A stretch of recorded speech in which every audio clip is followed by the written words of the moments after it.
Magnetic flux. Magnetic flux, most often denoted as phi m, is the number of magnetic field lines, also called magnetic flux density, passing through a closed surface, such as conducting coil.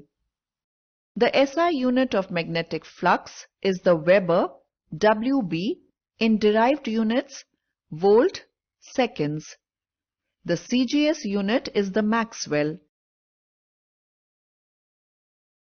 Magnetic flux through a plane of area D, A vector, placed in a uniform magnetic field, B vector, is given by D phi B is equal to B vector D A vector is equal to B dA cos theta, where theta is the angle between the vectors B vector and D A vector.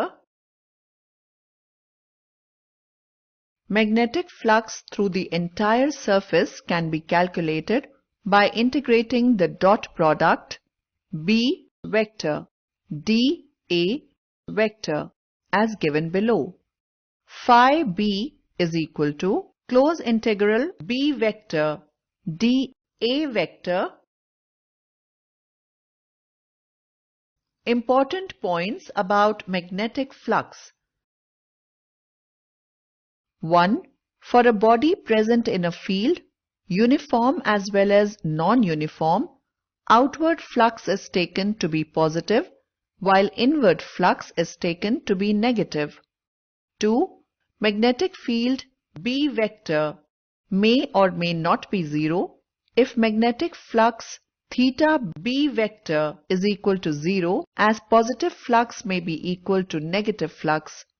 But if B vector is equal to 0, the flux will necessarily be 0. 3. Gauss's law for magnetism is given by close integral B vector D A vector is equal to 0.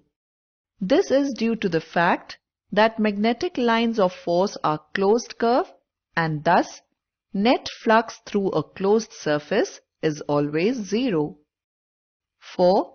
Flux linked with the surface changes if magnetic field B, area A, or orientation, or any combination of these changes.